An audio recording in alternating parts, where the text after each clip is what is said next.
Soy dramaturgo y actor, y como tal vivo de la representación, esa mentira creíble que es la ficción. Será por esa razón que me seducen las arquitecturas, tan reales. De manera obsesiva intento rastrear en cada construcción las ideas, o más exactamente, el alma del artista. ¿En qué segmento entre los ladrillos se manifiesta su esencia? La obra de Claudio Caveri es reflejo de sus creencias. Era un rebelde, lo ganaban las rupturas y la originalidad. Además imaginaba un estilo propio de este continente, desde los cimientos hasta las cúpulas. En la parroquia de Nuestra Señora de Fátima, en Martínez, voy en busca del maestro olvidado.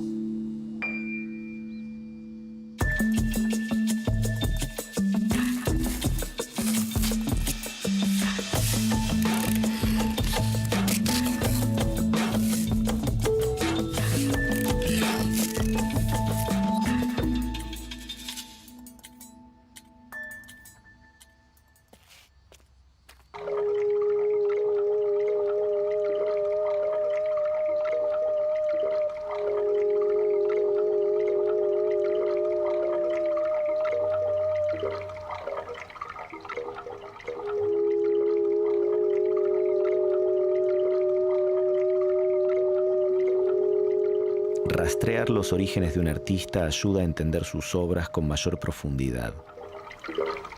¿Cuáles son entonces los cimientos sobre los que se construyó el maestro Caveri?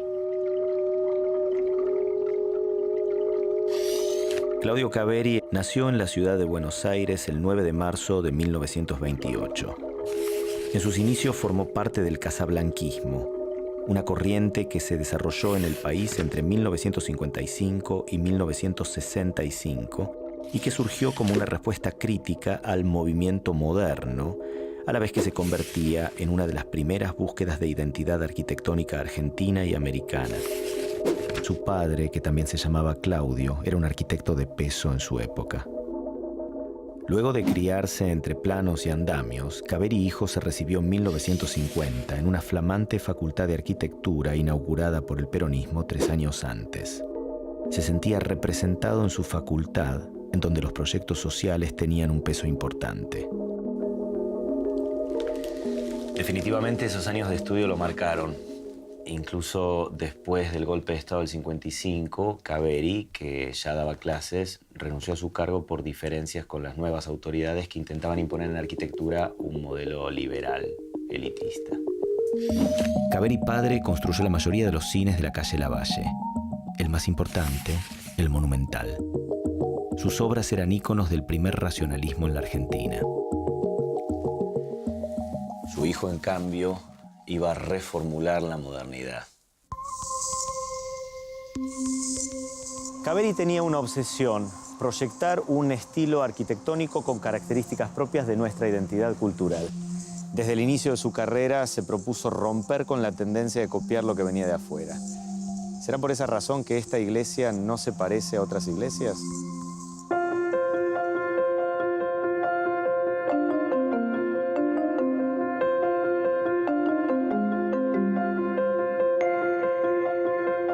La iglesia Nuestra Señora de Fátima, vanguardista en su época, es de 1958 y se convirtió en la obra más representativa del movimiento de las Casas Blancas.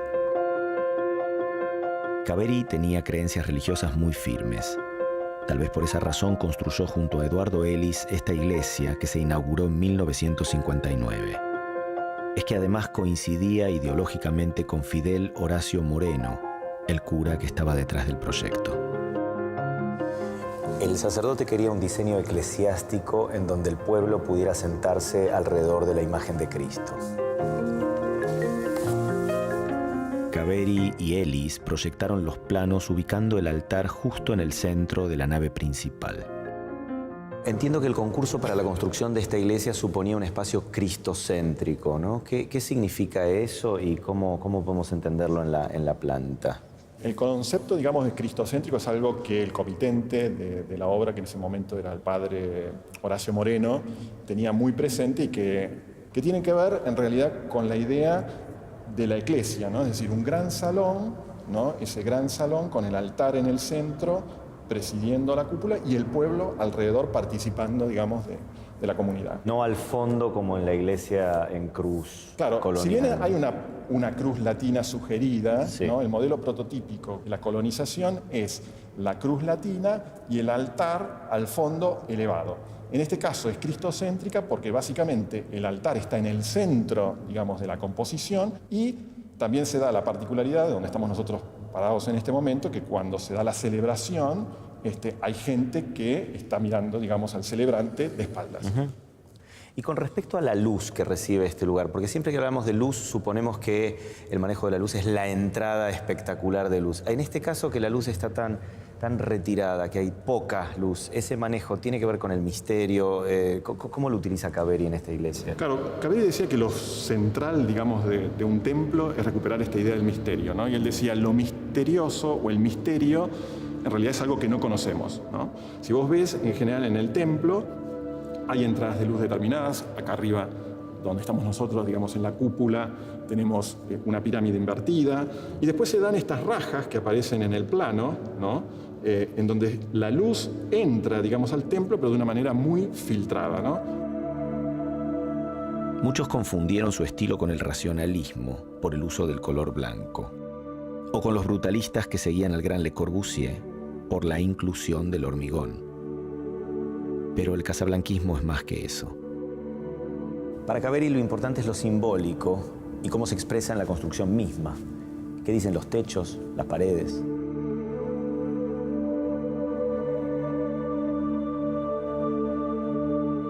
Bueno, una pregunta fundamental. ¿Por qué hablamos de casablanquismo y por qué dejamos de hablar de casablanquismo? El casablanquismo en realidad es un movimiento, por decirlo de alguna forma, que empieza a ser muy importante, digamos, en la arquitectura argentina desde mediados de los años 50 hasta mediados de los años 60, principios de los años 70. Que en realidad, literalmente, como el nombre lo indica, se refiere a casas, ¿no? A la arquitectura doméstica, pintadas de blanco, en realidad de muros encalados, casi como una protección natural e higienista, ¿no? Y construida con los elementos de la tierra, ¿no? Casi exclusivamente. Esto es fundamental. Estas arquitecturas se dan sobre todo en la zona del Mediterráneo, en el sur de España, sur de Italia, sur de Grecia, el norte de África, y también a través de la colonización española en América, las encontramos en el norte argentino, sobre todo en las iglesias de la Puna. Pero bueno, en ese sentido, el casablanquismo también es como una crítica a la modernidad, al estilo internacional y el racionalismo imperante en aquellos años, ¿no? Que de alguna forma proponían materiales industrializados, livianos, como el acero, el vidrio. Bueno, es volver a eso primitivo, volver a eso primigenio. Entonces, lo que se ve en esta obra es básicamente gruesos muros de mampostería portante, las pirámides hechas en hormigón armado, el piso de ladrillo salteño duro y fundamentalmente eso, ¿no? Hay toda una ornamentación muy austera y nada más. Esta iglesia, si uno ve, digamos, la lógica espacial, tiene que ver con esa lógica de las arquitecturas de tierra. Es decir, el ancho del espacio, en función del uso, determina la forma de la cubierta. El cielo raso no es una cosa independiente, ¿no? Entonces, a mayor luz, mayor altura, que se ve claramente, digamos, en la lógica de Fátima, ¿no? Tenemos esta gran cúpula en el espacio en donde hay mayor ancho, las cúpulas se van haciendo, o las pirámides se van haciendo más pequeñas, por ejemplo, en el batisterio.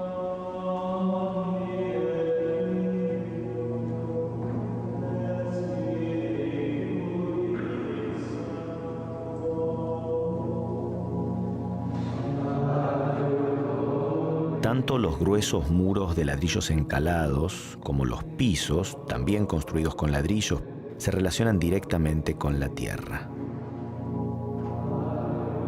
El maestro decía, no hay pensamiento sin suelo y que no hunda los pies en un lugar. La tierra es una constante en las ideas y en las obras de Caveri.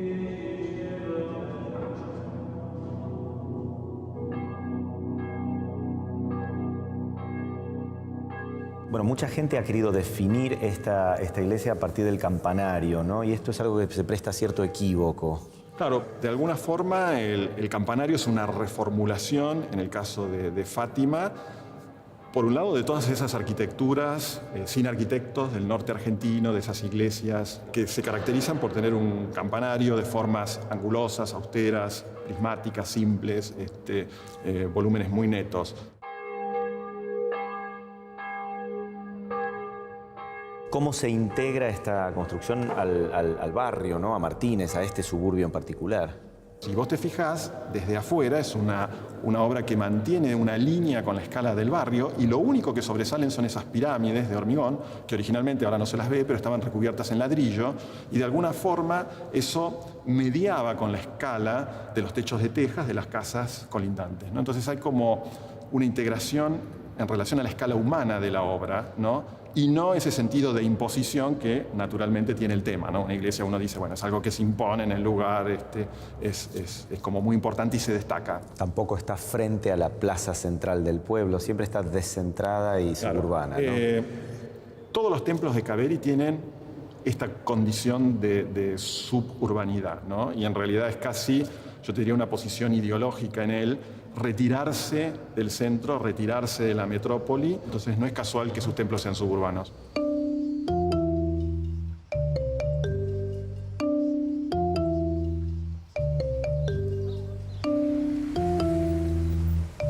Un año después de terminar la iglesia de Fátima, se retiró al Buenos Aires más pobre, el de los márgenes.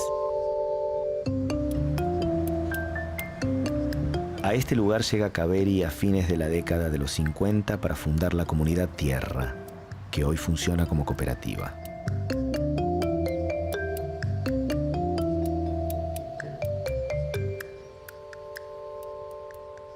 El arquitecto rompe con lo esperable en la vida de un profesional y funda la comunidad en Moreno, sumergiéndose en la realidad mestiza de las fronteras del conurbano.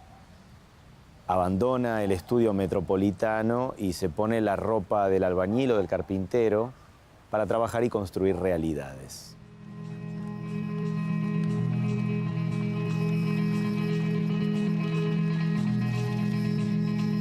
Bueno, ¿dónde estamos exactamente?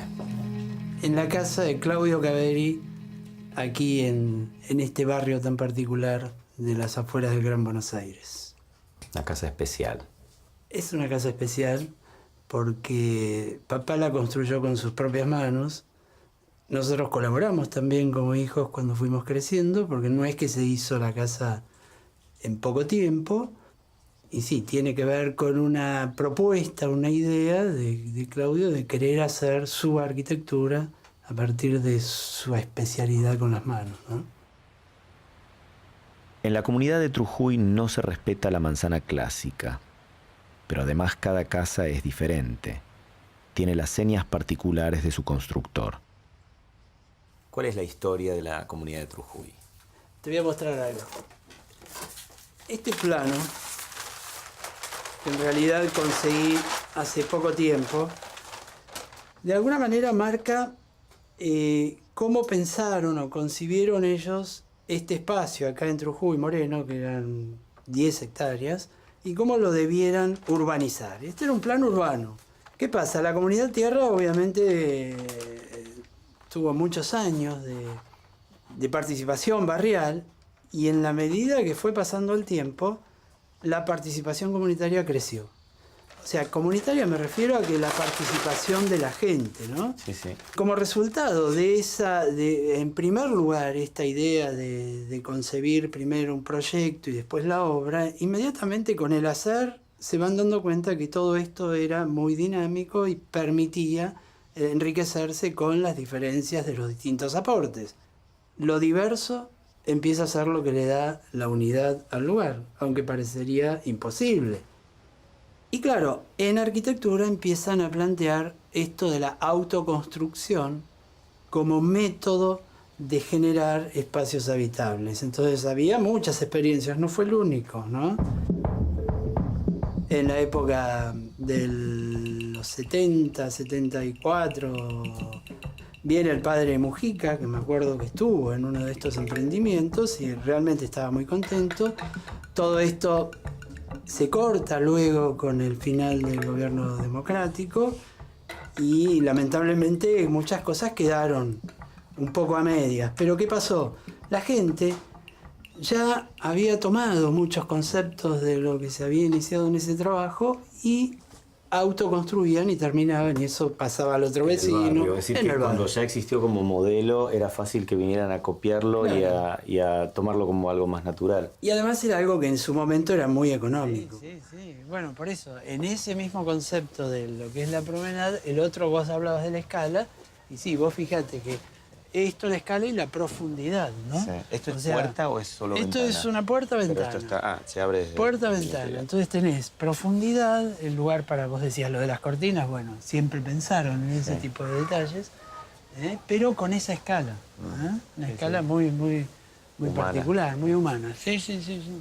Obviamente papá siempre hizo un ejercicio de su profesión muy distinto a lo que conocemos de un arquitecto convencional, ¿no? O sea, no, para nada él hablaba de honorarios, para nada él hablaba de una relación contractual. Él iba y lo llamaban y te conviene hacer así, te conviene hacer así, y ahí estaba, intercambiaba, escuchaba mucho a la gente.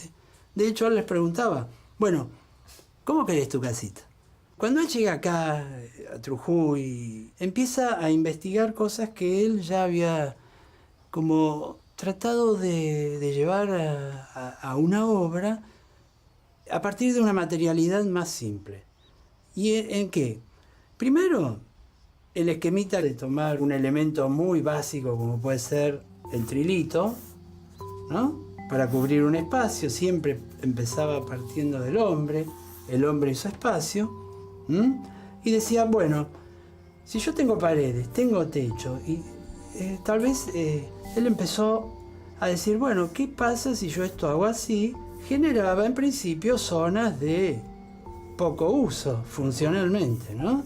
Entonces, ¿qué hacía? Bueno, bajaba, buscaba en un plano inferior, menor temperatura, temperatura más estable durante todo el año, y a la vez esto, por catenaria y por forma, funcionaba muchísimo mejor con respecto a las cuestiones de costos, de encofrados y demás que tenía todo esto. Sí, entonces la pared se volvía techo y el techo se volvía... Y no podías distinguir un elemento del otro. Acá era muy claro lo que es pared de lo que es techo y acá se empezaba a mimetizar.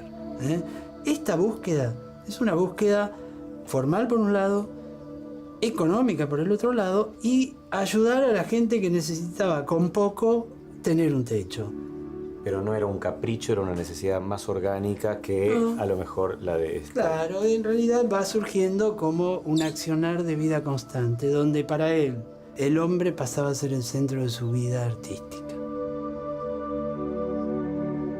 Todo esto hasta un tiempo funcionó bien como comunidad. Es decir, que no hubo exilio, sino que esta sea quizás su obra más emblemática. Yo digo que este es el lado A de Claudio Caveri.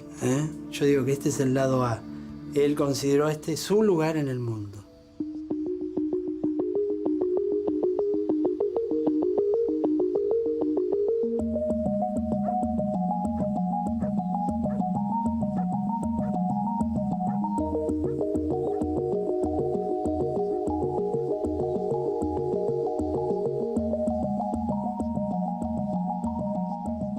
Esta capilla nació como un lugar de reunión para un barrio que, lejos del centro de Buenos Aires, formó lazos particulares.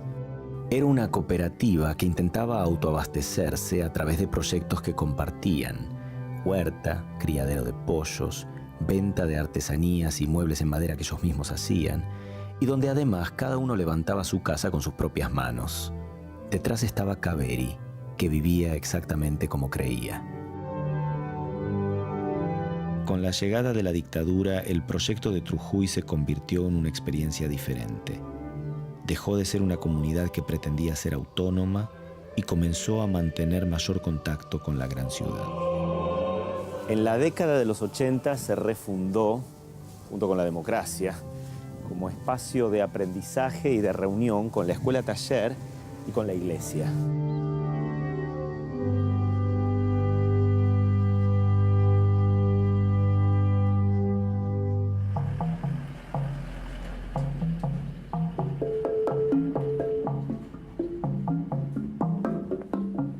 Si la iglesia de Fátima es parte del paisaje de Martínez, la iglesia de Moreno, que se inauguró en 1967, contrasta con el resto de las edificaciones.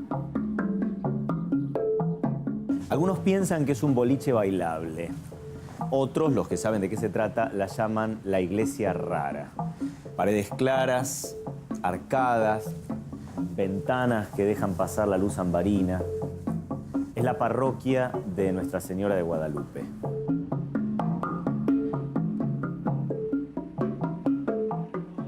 El ingreso es en forma curva, casi como si la construcción abrazara al visitante. Hay arcadas, todo es ondulante.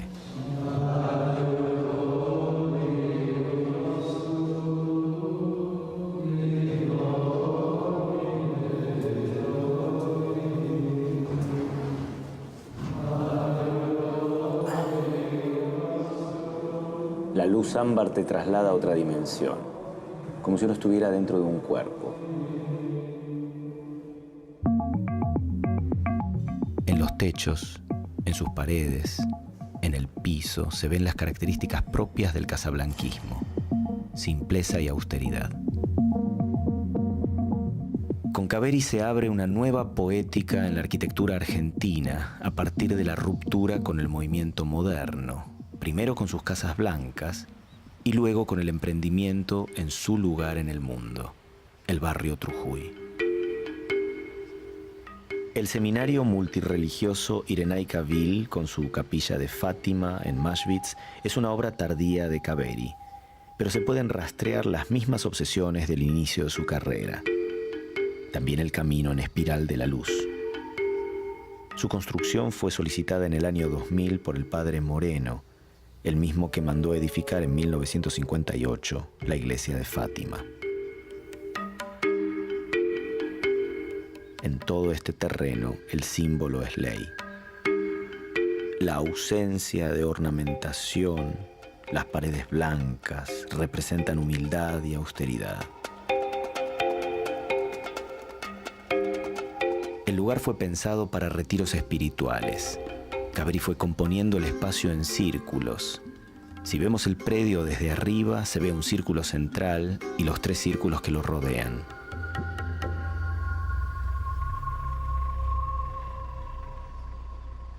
El largo pasillo de acceso a la capilla significa que llegar a Dios es un proceso complejo y no lineal, que requiere un esfuerzo.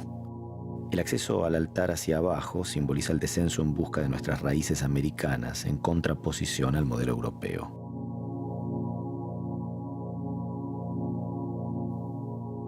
Las paredes blancas y las arcadas se completan con la luminosidad natural, que en la capilla no es abundante. Para Caveri, la escasa entrada de luz representaba el misterio. La vinculación entre interior y exterior, mediante el juego con la luz, es importante, pero de un modo que uno no anule al otro. Palabras del maestro. En el exterior, en su cúpula, una espiral interminable parece ascender hasta los cielos.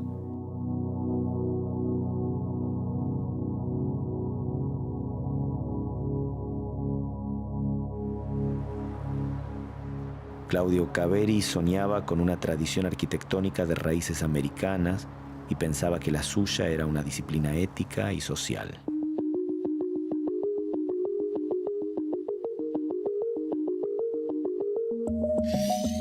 Construía, pensaba, escribía, creía en lo que hacía. El maestro daba cátedra con su propia experiencia. Se definía como un cristiano crítico que leía Nietzsche y adoraba los libros de Chesterton.